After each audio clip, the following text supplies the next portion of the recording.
Welcome to the Estate Professionals Mastermind podcast, built for real estate professionals that want to work less, earn more, and make an impact in their community. For information on how you can become part of the estate professionals community, visit probatemastery.com. Welcome in. I think most of you guys know the process. I see a lot of familiar faces. So this is where you're going to ask your probate questions. Basically, treat this as though it's a little mini private probate coaching call for yourself. So if there are questions or topics that you'd like to discuss, raise your hand. I'll call on you. You can bring up your topic or your question. I would say chat the question into the chat, but I don't have Lou here with me right now. He had a little bit of a bank card or a credit card mishap in another country, so I think he's at the consulate trying to take care of some banking issues from out of the country. So if you guys do chat anything in, I may not immediately see it. So my preference is that you would wave at me or raise your hand down in the bottom and we can take any topics that you guys would like to talk about. Obviously, I could jump on here and just kind of pick a soapbox and start talking about it, but I'd prefer to go a direction that you guys would like to go in. So just to kind of get the call officially started, this is the Estate Professionals Mastermind. We're here every Tuesday discussing estate administration and probate topics specifically for our real estate businesses. So I think almost everybody here is somehow connected to a real estate business. If you're here and you're not a realtor, you're not an investor, this is still for you. This niche is not exclusively served by those in the real estate space. But in the real estate space, we find that when we can provide a greater level of understanding, a greater level of guidance, and a high level of value to families going through probate outside of their specific real estate need, a lot of times we also get the real estate need. And so what I really mean by that is we show up knowing that there may be a real estate need and we may get paid on it, or we may have an opportunity to buy a property if we're an investor, or list a house if we are a realtor. But when we show up and we lead with that, that's a very self-serving lead in. And there's a million and one other competitors that could be self-serving and just stick a sign in the yard or buy the house. So if you're going to make an impact in your business, you need to first make an impact in the life and in the process of the family that you're working with. I'll give you guys an example. I've now had 3 or 4 hour long conversations with a potential future client of mine. I've been to this gentleman's house. I've coordinated furniture pickup. He's got a handful of high-end pieces of furniture, but the house does not have enough belongings in it to necessarily warrant an estate sale. It's just 2 or 3 high-end, high-value pieces of furniture. So I actually coordinated the pickup of those items to take to an antique or valuable furniture consignment shop. I coordinated that for him all before he's ready to sell the house. Now, I know that the house is something that's going to get sold. They just haven't been far enough in the process to do that. So, do you think that I provided a significant level of value by coordinating that? Yes. To him, that was something that he'd been trying to manage on his own. He'd been meeting different estate sale companies. He'd been meeting different people to come out and pick the house up. And he was just running into dead end after dead end because he thought that he was going after an estate sale. And I think after the third or the fourth estate sale company visit, he got the same answer again. And it was, there's just not enough furniture here and not enough belongings here to justify doing an estate sale. We just won't do it. And he didn't know what to do because he's got to get rid of the furniture. So he called me. He called me because we had an interaction many months ago when I sent him a package of resources. So he called me to ask what he should do.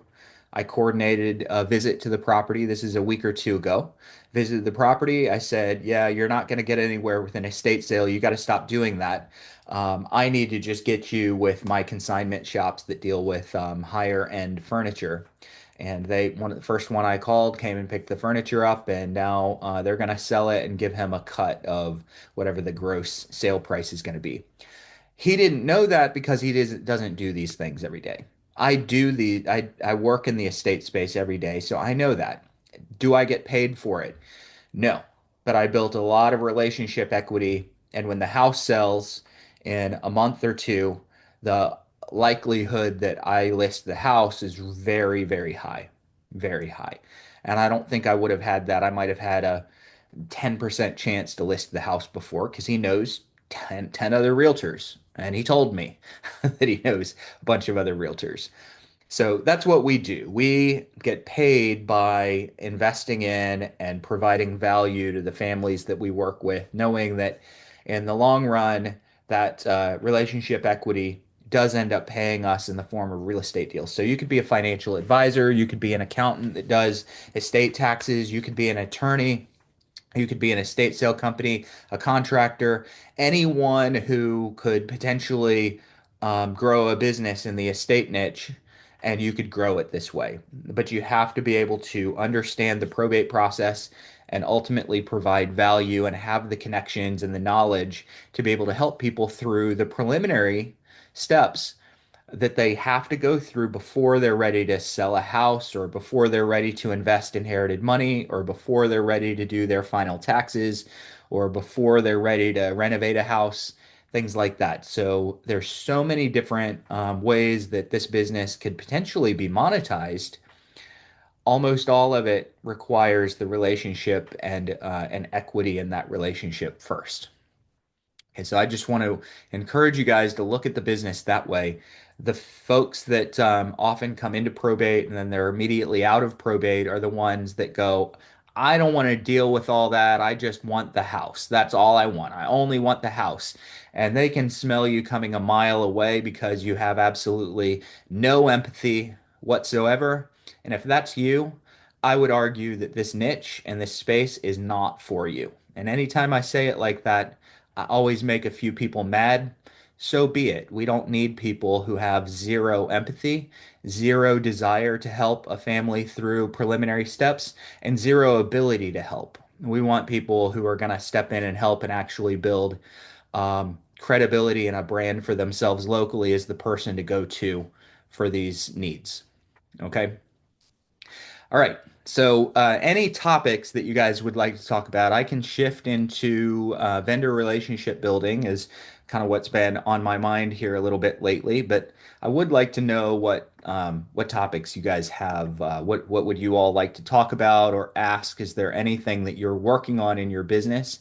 And if you guys don't want to raise your hand, you could always chat, drop in chat what you're working on in your business, and I can take off from there.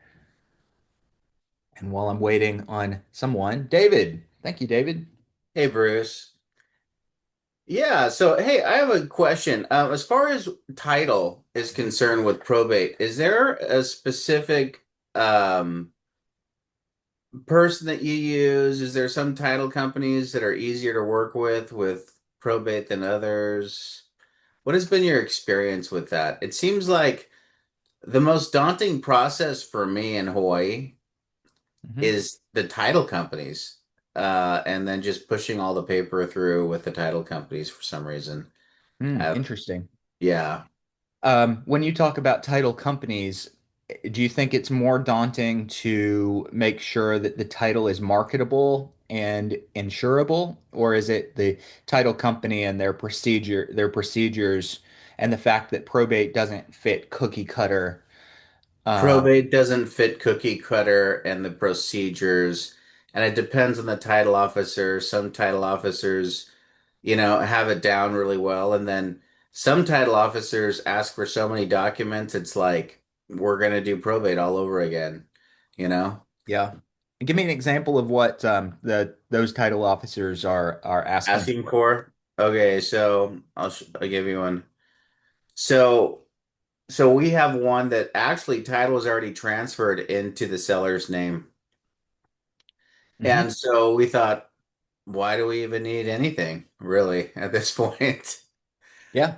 And then the title company says, So this is so she was basically a her partner of many years passed away and left her a house. Hmm. His name was Craig. And anyway, she got letters of testamentary. It was transferred into her name already, the whole nine.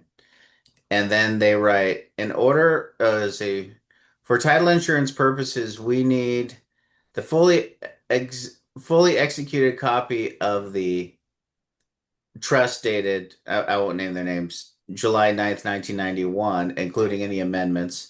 The trust in 1991 with someone else, any amendments or reinstatements. The trust of the family dated in 2010, any amendments or reinstatements. And the trust documents um, dated in 2021, any amendments or reinstatements. And it's like, wow, that's a lot of stuff going way back. Hmm. And she was partners with just the last guy that died. And so then that was his family. So this was a house that was passed down 3, 4 times. Yep. And so they want the trust from previous owners and previous beneficiaries and previous beneficiaries and the previous beneficiaries. So going back multiple beneficiaries or trustees in the chain, is that correct? Correct. Yep. So huge pain. Do the insurance companies want that? Some insurance companies are going to want that. Every now and then, it's an insurance requirement, so a title insurance requirement. Most of the time, I would argue that that is a title officer or attorney looking at it saying, "Hey, I think that maybe the insurance company is going to ask for this, so I'm going to tell them that I can't go any further until they provide it." That would be my speculation is that they're foreseeing what they think the insurance company is going to ask for and asking. Um, Mm. so the first thing that I would do is I would okay, in Hawaii, before I tell you this, does the buyer choose title company or does the seller? We can switch whoever we want. This was typically it's the seller. Seller. For the seller. So we chose it. So this is interesting. So the only reason I'm with this title company, one of my title officers switched to this company, but this is the first escrow we've done with him in this company. Hmm. So at his other company, he was really good. Hmm. I don't know if it's going to be the same with this company. Yeah. So, It feels like the company. It feels like it's company. So I do want to just speak to this very briefly and then come back to your question. There's a lot of people here that are in attorney states, and what we're talking about is a little bit Greek to them. Um, so for anyone in an attorney state, you guys are basically kind of skipping the title company, and the attorney is still has to be responsible for making sure that the deed to the property, the title of the property is insurable, and they're still responsible for getting title insurance on the property. So I never deal with title companies ever. I'm in an attorney state, but they still have to make sure that the title is marketable and that they can get insurance on it. Um, so you could always just switch to a different insurance company if your title company will do it. So if it's mhm, an insurance company that is saying, "Hey, we won't insure this until these things are covered," just switch insurance yeah. companies. Find out who it's with. I usually go with Chicago Title Insurance, and that's who underwrites a bunch of title across the country. So Chicago is pretty easy to get through. Um, Ultimately, if you're in a state where the seller chooses the title company or the attorney, just make sure that you go out and interview other attorneys or title companies, and that you describe the scenario to them. and say, is this normal? And if they say, no, that's not normal, it's not the way we do things, guess what? I'm going to give you a shot. Um, I don't think that this is what they're asking for. It doesn't seem legitimate to me. Um, it doesn't seem legitimate to me, but it could be that the property is not currently titled. So if the property is not currently insured, then they got to get insurance somehow. So I would probably just go shopping insurance companies and looking for a new one. Yeah. Um, so shopping title companies and looking for a new one. If you're in a Yeah. state, if someone else is in a state where the buyer typically chooses title, um, or title company or the attorney. Generally, what I do is I go find an attorney that I like to work with, and if I see that the buyer's selected a company that I've had bad experience with, I tell the seller, I've had bad experience with them. That's who the buyer's choosing to close, and that's fine. But we should have our own representation, and then we will hire a separate attorney or title company to represent our side. My Mm, attorney pushes back on stuff like this all the time. So now that you've seen this title company, I would have another attorney that I every time anytime I see him, I just say, "Hey, we're gonna go with my attorney." My attorney will fight dirty on our behalf. Okay. mm. And he'll really push when something is being asked for that's simply not needed. And this just doesn't sound like it's something that's needed to me. Doesn't to me either. It seems very excessive for no Yeah. reason. Yeah. Yeah. All right. Sorry you're going through that, man. I mean, I think you just need to switch. It's Just okay. go use it as an excuse. What do we talk about all the time? Hey, I have a client that doesn't have a lender. Hey, here's a scenario, and let me bring it to Bruce. And I usually do my best to answer. And if it's a better attorney a question, or even when I can't answer it, I always say use this as an excuse to now go build two or three more attorney relationships. So I think you're going to use this, David, as an excuse to now go build two or three more title or attorney relationships. This is kind of the motivation. Your call now has justification. Um, if I call an attorney and I say, hey, I don't need this now, but I might need it in the future. Will you have coffee with me? It's always met a little bit differently with a tiny bit more resistance than when I say, hey, I have this active situation right now. I'm looking for an attorney, or I'm looking for a title company, I'm looking for a contractor that'll help this situation. They'll welcome the relationship with open arms versus be like a little bit, maybe a little bit resistant to a hypothetical scenario that's not actively happening. Great advice. Yeah. So you've actually had escrows where one title company represents the buyer and another represents the seller? Yeah. Okay, I've never done that before. Yeah. That's yeah. You might want to ask. I mean, I don't know how Hawaii normally works, but I would, but it's not normal here. But I've just had some bad experiences with closing attorneys here. We had title in Virginia, and I had bad experiences with some title companies in Virginia. And anytime I'd see their name pop up, we'd just go get our own representation for a seller. Now, where you are, it sounds like seller is choosing the title company anyway. So it's your fault to I go, know it's go my get another fault. title company. I'll fix it. Yeah. It could be a legitimate reason that they're asking for this. Yeah. It really could be. It doesn't sound like it, but it really could be. Yeah. If this property hasn't been had title insurance way back, then that would make sense on why they're asking for all these things. Yeah. True. Because we just don't know if it's been insured, and if it has not been insured, then they need to go back in ownership to the last time it was insured.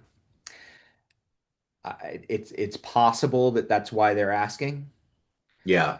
You just need to make sure that you understand why they need to go that far back. And if it makes sense, you got to work to get it. You got to work to try to get them what they're asking for. Um, Sure. I'm not so sure that it makes sense though. Yeah. Yeah, especially since it was already probated. I don't know. Yeah, That's the part that was already, but I it guess title's separate, I think right? it's Or it sounds to me like a possible insurance issue. yeah, That's what it sounds like. Um, I don't know that it's a title issue as much as it is, can we insure the title? yeah, You just need to ask why. Why yeah, do you need this? yeah. Is I'll find out And I today. would say, is I this just a received that title last issue? night, so Oh, say again. I just received that last night. Yeah. So So I'd give them kind of two choices, or maybe three. Is this a title issue? Is this a title insurance issue? Or is it something different? yeah, And if they say it's title, I'm gonna start to question pretty hard. If it's an insurance issue, okay, just help me understand because these are going to be difficult things to chase down. Help me yeah, understand why it's an insurance issue. And if they if they say stay in your lane, I always have a hard time with that. I hate it when people tell me to stay in my lane because the transaction is my lane. If yeah, you guys have ever had a lender say that to you, it's like, yeah, I am in my lane. The transaction is my lane. So help me understand. yeah. Yeah. Great advice. Thanks. Cool. Thanks, David. All right. James and then Helena. Hey Bruce. Hey. So my question is I don't know, it feels fairly straightforward. It's just like a trust dispute where the client has so there's a an existing trust which is, what I believe is the legitimate trust, and then her mother, the decedent, was in late stage Alzheimer's, like dementia, and a new trust appeared that she claims was created by um, in-laws who wanted to take over the state for themselves. Those, it's just unfortunate, but kind of like common. And so we got this situation, and I guess the what happened just recently is that it was kind of a he said she said ordeal, even though my client was the caretaker for her mother. But it wasn't until a little while ago that the her mother's oncologist finally got back to her after like 6 months, like they're super busy, and then um, you know said that, what, like I actually, clearly remember this. Sorry, I got back to you so late, while you're going through this whole like, legal process. But like I can clearly tell you, and I'm willing to, testify and write like any kind of document that you need to share that your mother was in late stage dementia when she supposedly signed that other trust that, you're now fighting against. Hmm. So this seems like, pretty slam dunk, like really good info that, she didn't have before, but now she has. Her attorney, for some reason, even knowing this information, still seems very like they were like literally in the 11th hour about to do like a settlement. And then suddenly this comes out of the blue. She thinks this is like a godsend thing. And she brings it to her attorney, and her attorney's like, I don't think this is like enough. And let's just settle. Let's just settle. So she's kind of like in this weird place, right? Where it's like, I don't want to give this, to spare you all the gory details. It's just not a good situation where like these, not intended like, in-laws are trying to take all this money and the estate, and you didn't do anything and all that stuff, right? So it's like she's in a weird place now where it's like, should I just like go to the probate courthouse and just like file this thing, or do I need to have a heart to heart with my attorney? Does it not look good in front of like, the judge if like we're kind of, on opposite sides of the fence here? Or like, do I just look for another attorney? And, she's like, James, you feel like you're the only one in my corner. I just want to ask your advice. And I was like, I'm going to ask Bruce. And that's why I'm here. That's the short answer of kind of Anyway, any feedback would be awesome. So, Yeah. So number one is attorneys, a good attorney is always going to kind of play devil's advocate against you a little bit. Now, that devil's advocate rarely is, hey, I don't think this is enough. Let's just settle. It's normally, this might not be enough. And I don't know that this is a slam dunk. I mean, my attorney, um, every time, every time, and I just don't ask anymore how long something's going to take because his answer is always, how long is a rope? And uh, it just drives me crazy. Like, I don't know how long it is. And he goes, well, I don't know how long this is going to take. So that's a normal attorney answer, and it's fair. But let's just settle.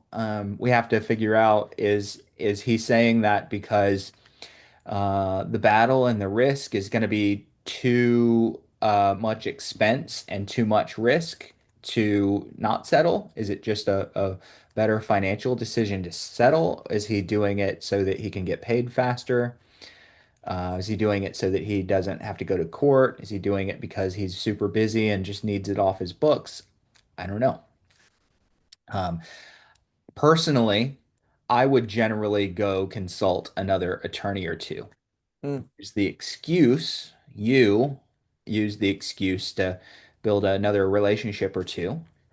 Um, but the other attorney or two may have a legitimate argument and say, hey, this is enough, and we do have time. We do think that you should take it to court. So I would get another couple of opinions, mm, which gives you personally the benefit of getting a couple new or stronger relationships. Um, okay. it sounds to me like maybe not a slam dunk. I'd probably be on the attorney's side in that um, case, is probably not the slam dunk that she might think it is. But it's certainly really strong. So when was the other trust signed? Um, I want to say it was October of 2023, Yep. and That's the official diagnosis was like in March of 2023. It was like she was well in late stage Alzheimer's dementia, and hmm then that was not in writing. That the oncologist hadn't gotten back to her at that point when all these facts were being kind of like presented in the case. Yeah. But so they were just like, oh, but again, he said, she said, nothing on paper, nothing, but now suddenly, no, very clearly, this doctor who treated, her mother was like, no, I clearly remember this. Like this is all the medication I gave her. Like she was not in a state to be able to sign any kind of new trust. So no, this is Yeah. not. So again, it just seems like so clear, but I'm like, then why is your attorney just, hmm backpedaling? It just seemed Okay. odd, but yeah.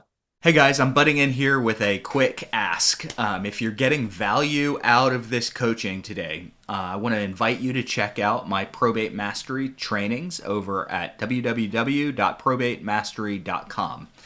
Probate Mastery is for you if you're an agent or an investor that wants to work with motivated sellers that have inherited real estate that they don't need and in many cases can't afford. These sellers are more appreciative, willing to trust your expertise, and less likely to nickel and dime you over commission or price. Why is that? They're often in the middle of a complex probate or an estate administration process, and this means that real estate is very often a burden on them, and they simply need the help. Inside of Probate Mastery, I teach you exactly where to source your leads, how to establish value, and offer your service in a way that quickly makes you, as the professional, your market's expert in the probate space. If you want to know a little bit more, go over to www.probatemastery.com.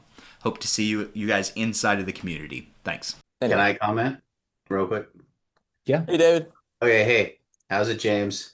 Yeah, Hey, man. so I was in a similar situation, believe it or not. Okay, so I'll share with you how it all played out, and then maybe it'll help clarify some things. I was in a situation, same thing. Daughter's the heir. actually the daughter passed and actually gave it to her niece. It's a whole long thing, but I'm going to try to be it really brief. Um, they had the letters of testamentary. When we went to sell the house, they found out the house was being rented. And we're like, how could the house be rented? Aunt and uncle died, 8 years ago. And somebody took over the house, said it was theirs, and was collecting rent for the 8 years. So we're like, who is this person?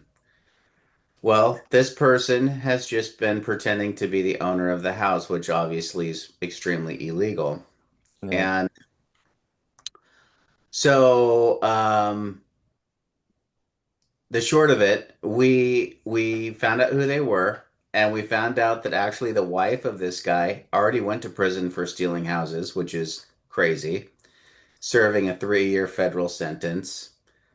Like it was, these people were criminals. We even have record of them being criminals, the whole nine.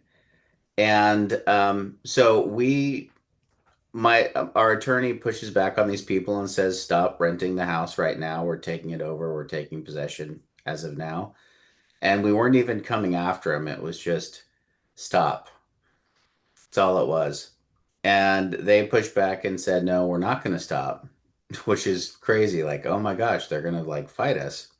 Well, um, we went to court on these people, and they came in with another will, a will dated later. And they said that the lady before she passed away, her best friend was this guy's mom. They said it was our mom was best friends with this lady and signed over the house instead of to her kids and nieces and nephews and family to this person.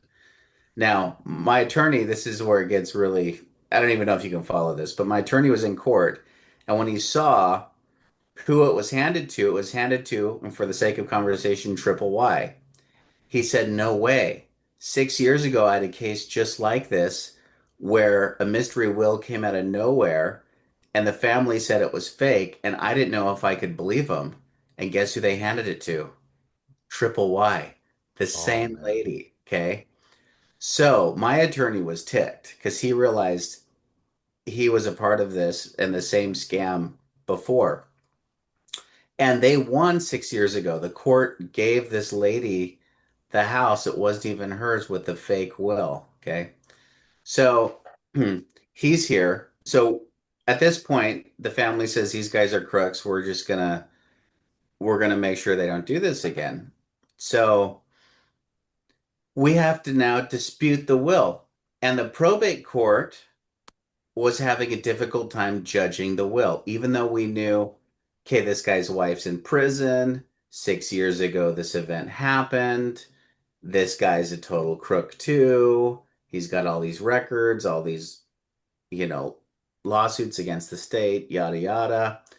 And the probate judge would not judge the case because the probate judge said this is not a probate situation, it's a civil court situation. So, Mm. here's what I'm saying. If you, in your situation, can get, you might as well throw in this is what I would do. I would throw in the case about the dementia in probate court and see if the judge will judge on it. If the judge will judge on it, you can win in probate court. If they don't, you're going to have to go to civil. She Hmm. tossed it to civil. We went to civil court. We proved the will was fake. We brought in a handwriting expert and witnesses. We proved the will was fake. This is the crazy part. We called FBI, Homeland Security, police, everybody. Um, uh, and even though the will was judged fake, no one's in jail still.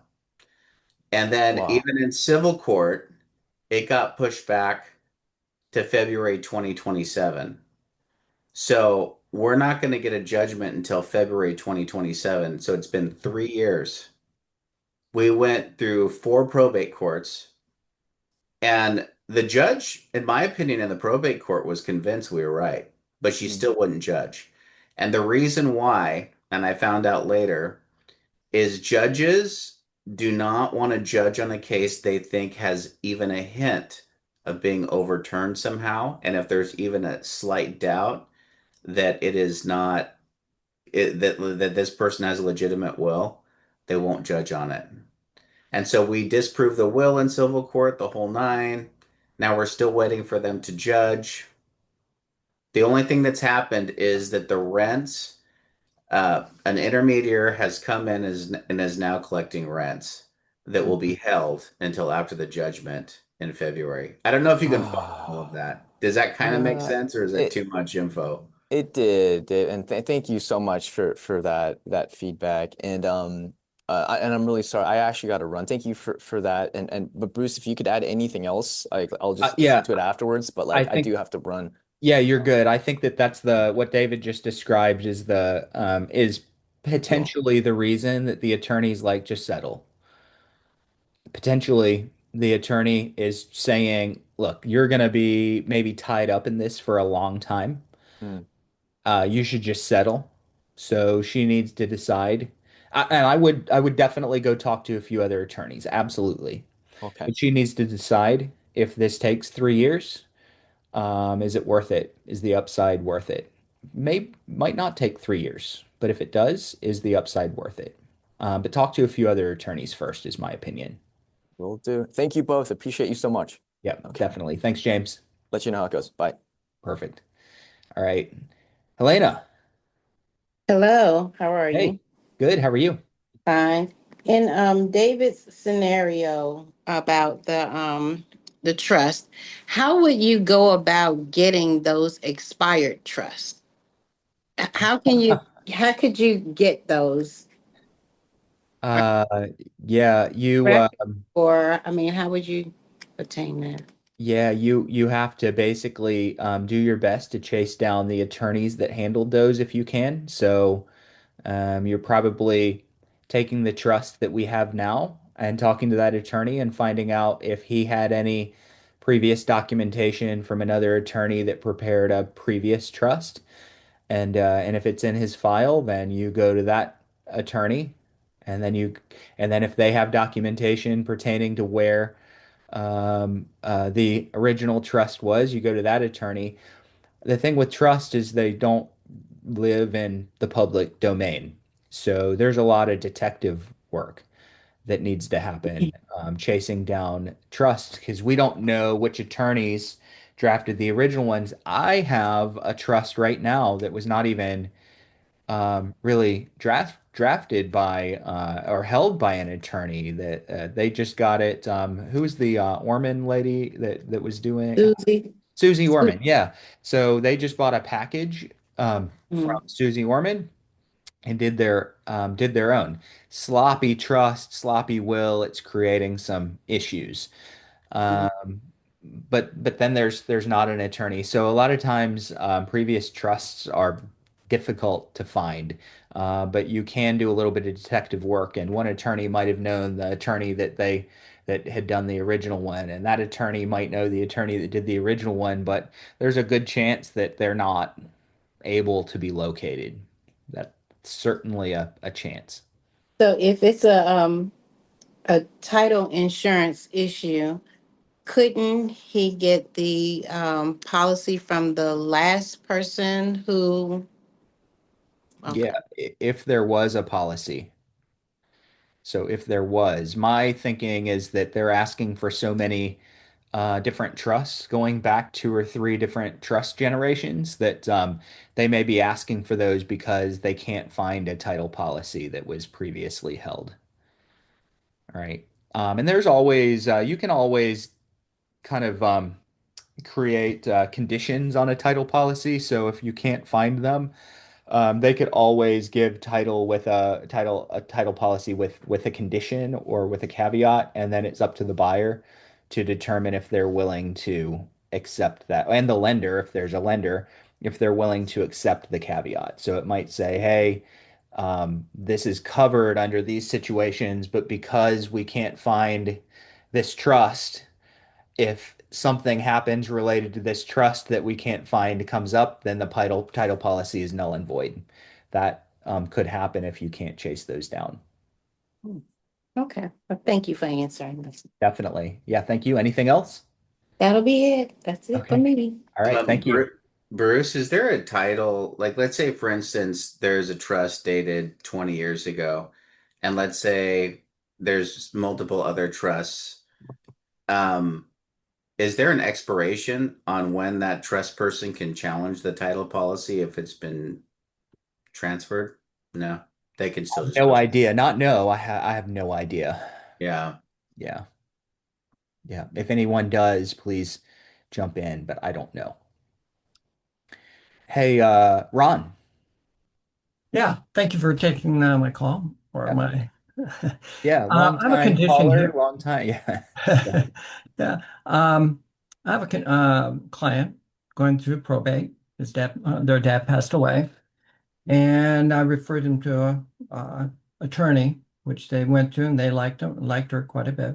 Which I've referred many people to her. But now it seems like she's not communicating with my client. It's not perfect. I was wondering how I would go about calling the attorney and what I would ask the attorney, because I know it's a lot of confidentiality that goes on. What would you say to the attorney? Yeah. I would just, when's the last time you had interaction with the attorney?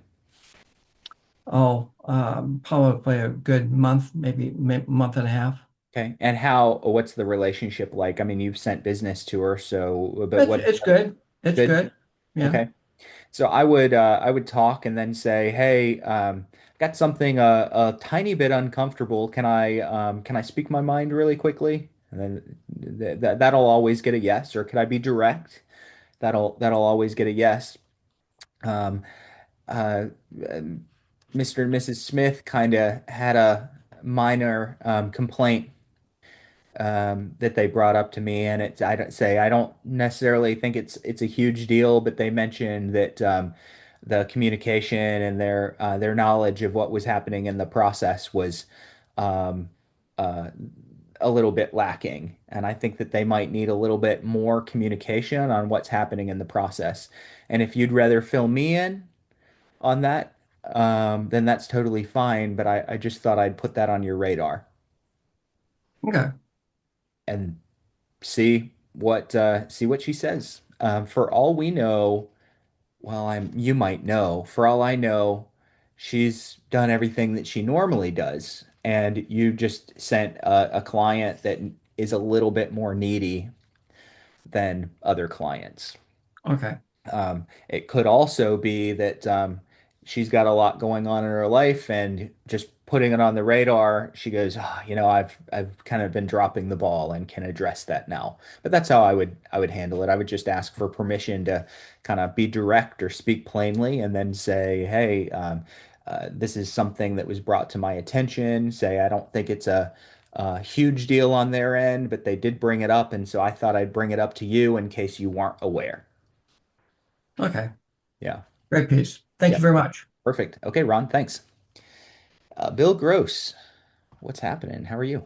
Hey, good. I just could go back a couple steps, but something I think that, this is probate mastery. This isn't probate fool around or probate hackathon. This is about becoming masters. And so if I can help, challenge agents when we have title issues, to go to the trusts, multiple trusts, documentation of trusts and such. Number one, I think we should be reading and understanding what they're looking for. I think too often as realtors, we just get a phone call and assume something's wrong or something's missing. We need to make sure we understand exactly what they're looking for and why. And I think that's very empowering. Maybe have the title company explain to you. It's all should be in plain English. Second is that just because one title company requires something doesn't mean that others may not. And I've literally closed deals by good solid title companies said we can't do this. We need a court order. We need a something.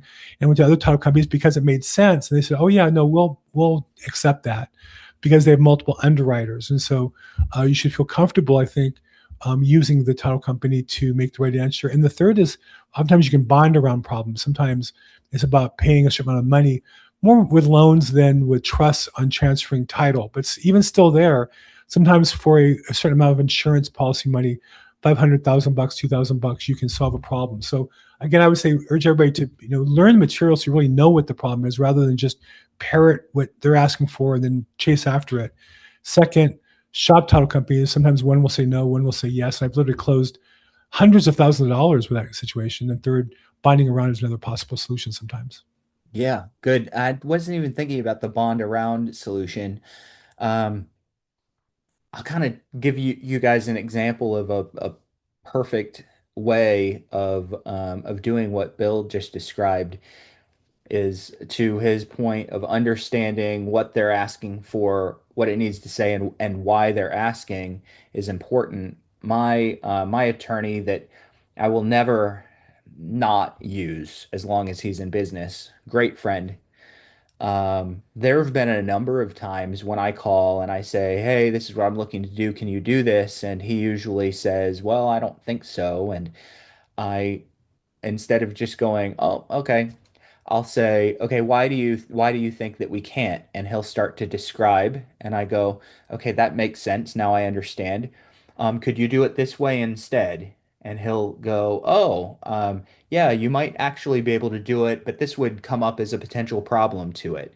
And we just will sit there and talk through different problems and solutions sometimes. And sure, absolutely, I get the benefit of having a good friendship with that attorney, um, that some of you guys might not have with the attorney that you're asking the why question of. But that's your fault if you don't have a decent relationship with the attorney.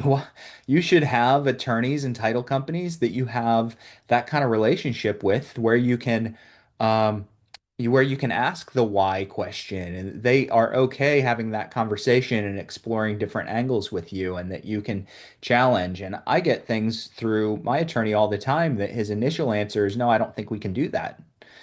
And then I'll ask, and we'll look at it different ways. And can Joe Blow, the realtor or real estate investor, go to him and have the same conversation? Mostly no, because they're not friends. Okay. And my argument is that you should build a high level relationship with the attorneys that you're using or the title companies that you're using. You should build a high level relationship with them so that you earn the right to ask why, and to go back and forth and explore possibilities.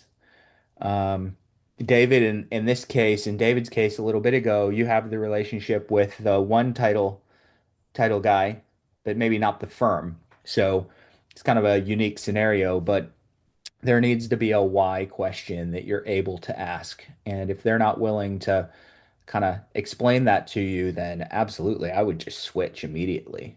Yeah. And even then, there's times when I've changed away from my friend's law practice, to another, because my friend doesn't have the underwriters that can write the title insurance policy, and somebody else does. So that's to Bill's point. Switch when you need to switch. Ask why and help figure out solutions, um, before you just automatically go switching, though. Good, Bill. Thank you for that. Hey, Angela. I've gone to the clerk of the court in the county that I primarily do real estate in, and gotten my, I guess, basically first list of the way the court handles it is they generate a report of those that have filed probate every month. So on this report, what I'm really wanting to know is the best way to scrub it. There's like 225 that were filed in the month of March. Hmm. What I have on the report is the decedent's name, the date of death, a case number, division of the court. There's also a column for the personal representative or the person who petitioned it, their address looks like, and then another column of the estimated amount of the estate. Since there's 225 on there, I have taken probate mastery, so I understand the general concept of scrubbing the list. I did go in because they do give you a case number, started going down that rabbit hole and just randomly pulling some to where I learned a lot more information. But then I quickly realized if I don't have an organized way of doing this, I'm going to be a year from this March still going through this 225 Hmm. person list. So Hmm. So I want to know what is the best use of my time here. And the other thing I did notice, a part to this question, one of the date of deaths is like 2002. So all the way up to some were this year. So I don't know if that's a factor that I can eliminate that, or maybe I don't eliminate that. I also learned too, going down the rabbit hole, that even though some of these estimated amount of the estate will say zero on there, I looked at the property appraiser and actually the decedent has property they owned. So I know that that is just whatever maybe the petitioner put on there. There may still be, it may still be a good lead. So help. Yeah. So first off, petitioners put zero or very low on property value of the estate all the time, all the time. They go and apply for probate, and I mean, you guys see paperwork. We maybe you're guilty of it. I get contracts presented on listings frequently, and there's missing things, and it's sloppy, and we just can't expect people that are applying for probate or petitioning for probate to put everything on there. They're technically supposed to, but they don't. That's just not realistic. Um, so what you just described is probably the reason that I buy my leads. I thought that was probably the answer. Yeah, it's not necessarily the answer. It is a answer. I buy my leads so that I don't have to build processes around that part. I'm building processes around too many things in my life and my business, and that's just one thing that I don't have to build a process around. Um, However, if I was going to build a process around it, um, I would probably go to my mistress. Her name is Claude, and I would describe the situation and saying, what tool can you build to help me sort this? So I'm going to give you an example of some tools that I've built to sort leads, to sort records. Um, Number one, you should talk to your AI of choice, and mine is Claude. You should talk to it about whether it can access your county's surrogate court or probate or public records somehow. Okay. I don't know the answer in every single county. I know the answer in a lot of counties are that you can build a tool or a process that actually plugs into your county's property search website, your GIS or whatever you guys call it, tax assessors that plugs into. So my tool plugs into a few that I've built to access. And so I talked to Claude and I said, "Hey, I'm going to give you a list, and it's going to have the decedent's name on it. And let's pretend that I did not have a decedent address. It's going to have the decedent's name on it, and I want you to build me a spreadsheet with the decedent name and every property that matches that decedent name. In some counties, there could be 5 John Smiths or 30. Okay.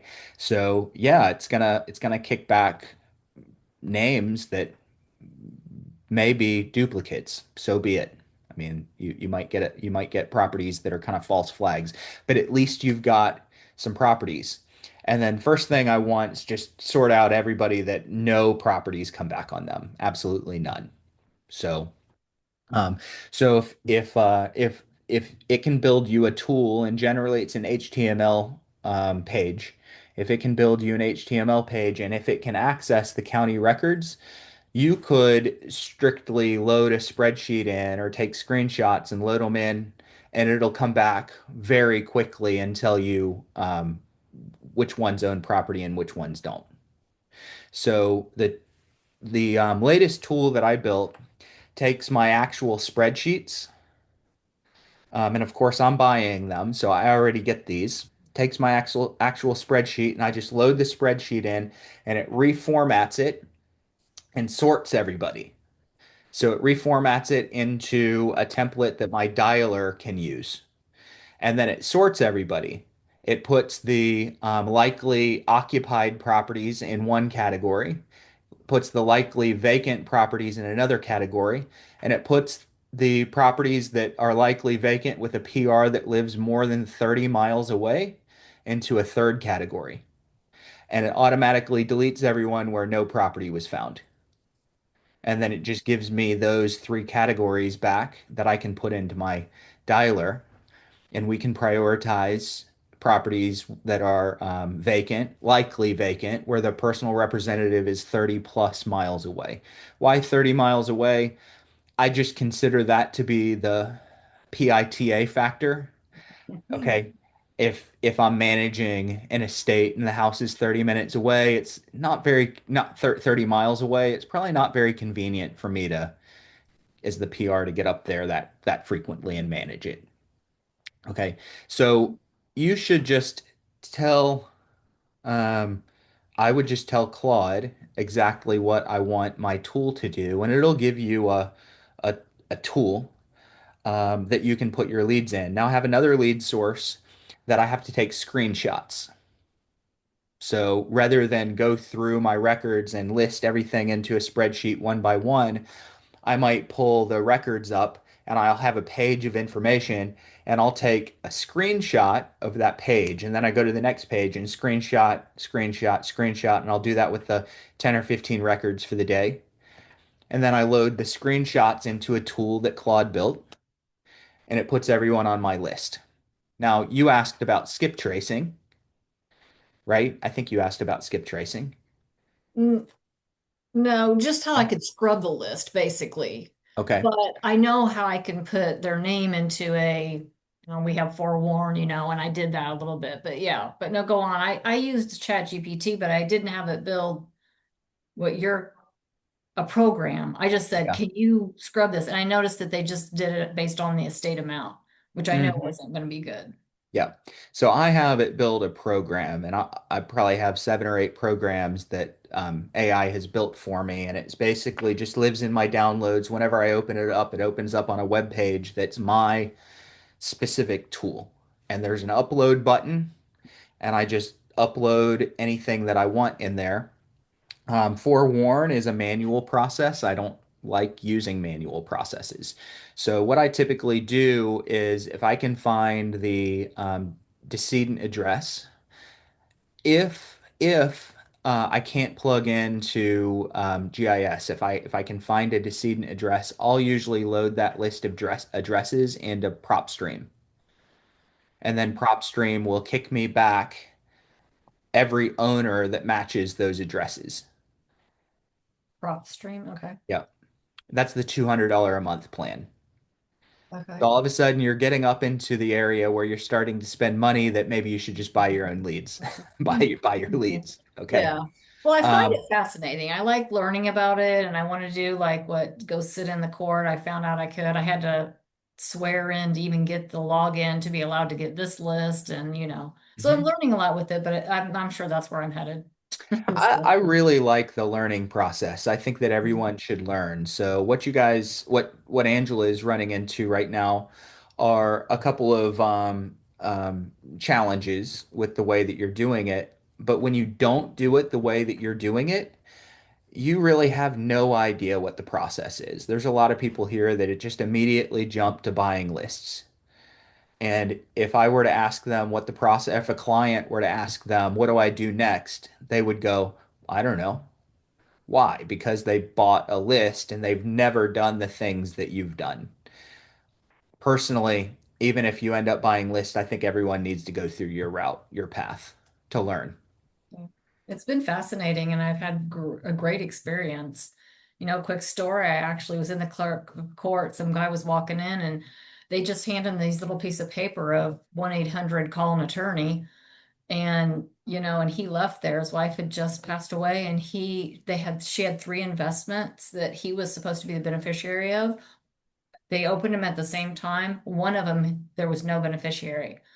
So he Ooh. was going to have to try to probate it. He was like saying, listen, look at it. We all did that. Anyway, he left there a little dejected. I was actually on the computer. I followed him out and I'm like, sir, I'm not trying to stalk you or anything, but Mhm. there's a law library upstairs. They're extremely helpful. You have to know what kind of probate. They will walk you through all that. Anyway, so I met somebody just hanging out there. I asked him, do you want me to walk you up? He's like, yeah, yeah, that would be great. We walked up, went up the elevator, and I'm like, I'm sorry about your loss, whatever. I told him my name, and he Hmm. just looked at me and goes, my wife's name is Angela. Mm. So it Mm. just, I mean, it's one of those things where I'm like, this is why I'm doing what I'm doing. You know what Yep, I mean? And so it was fascinating to find all that. So it was fun. absolutely. Everyone needs to do that. Everyone needs to, even if it turns out that it's not an efficient use of your energy and time long term, it's certainly a good use of your energy and time. You've learned more in that court process than a lot of people will in probate Definitely. mastery. And that's not downplaying probate mastery, but I guarantee you've learned a lot Mm. by Oh, doing what you're doing. right. If this Um, fails, I'm going to be a private eye. yeah, great. So I would probably go jump over and get a prop stream account and let that do your skip tracing. There's a million skip tracing services out there. For Warren is great, but it's very manual, one by one. Right. I don't like to do the manual approach. I like to be able to load a list.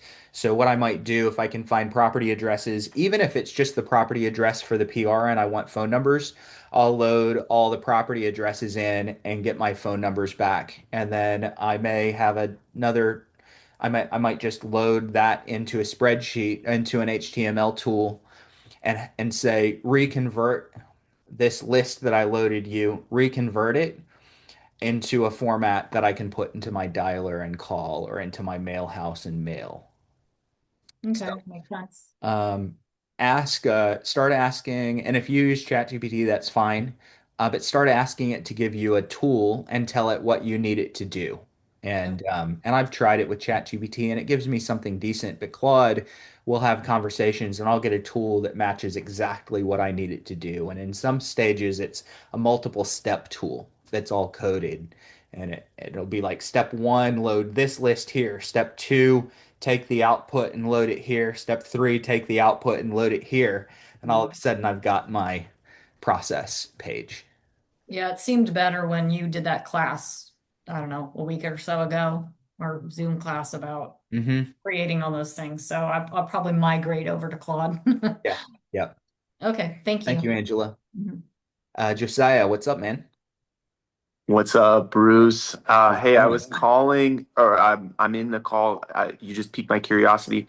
Have you experimented at all with agents like CloudBot or anything like that too? Because I'm thinking Forewarn obviously has the highest quality of data because it's a safety tool, Hmm. but it's one by one. Hmm. Have you experimented at all with that kind of thing? I've dabbled with agents a little bit. Like I've got a Codex agent basically set up. I have a Claude plugin that's set up. It's just I've just dabbled with it at this point, but I haven't really perfectly set up any routine processes that agents are doing. So I've had some agents go out and do certain things for me just to kind of troubleshoot it. And I plan to soon set it up where just on a repeat schedule, I can have it access the probate records every Friday at 2. And on a repeat schedule, I can have it maybe plug in. It doesn't work with PropStream, I don't think, but plug in to PropStream and do the skip tracing for me. Those things just have to be set up. Once they're set up, they'll just run in the background for you. But the setting up processes takes a little bit of work. Yeah. It'll do the work for you. You're back on mute, by the way. It'll do the work for you, but you're gonna spend some sessions building your program. Okay, cool. I Yeah. like it. I was just curious. Yeah. Thank you. I like the angle you're looking at though. All right, guys. We are a little bit past 3 o'clock. We've gone shade over an hour, but I appreciate everybody being here. For everyone that contributed and asked questions and shared your experiences and input. Thank you all so much. If anyone has questions that we didn't get to today, come back next week. We'll be back Tuesday, 2 o'clock Eastern time to take more questions and talk about more things in the probate and the estates field. So thank you guys so much. We'll see you next Tuesday.